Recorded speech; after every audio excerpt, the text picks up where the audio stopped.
Torniamo a parlare della visita del ministro cancelliere a Venezia, perché il presidente di regione e presidente di provincia di Venezia sono stati soddisfatti proprio dell'incontro con il responsabile del Viminale.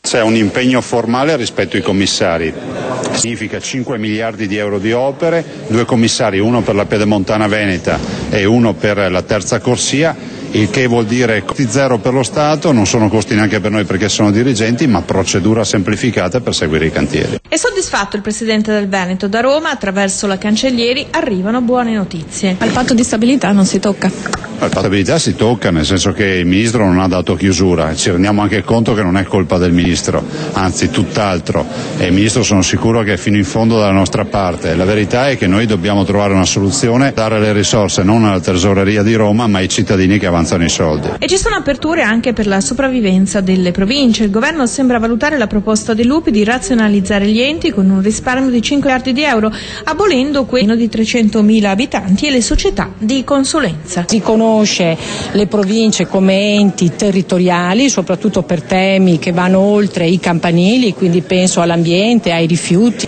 all'edilizia scolastica, e mi pare che alla premura di cancellare con una croce le province come si è fatta con il decreto di Salva Italia, oggi questo tempo è stato utilizzato per una valutazione diversa.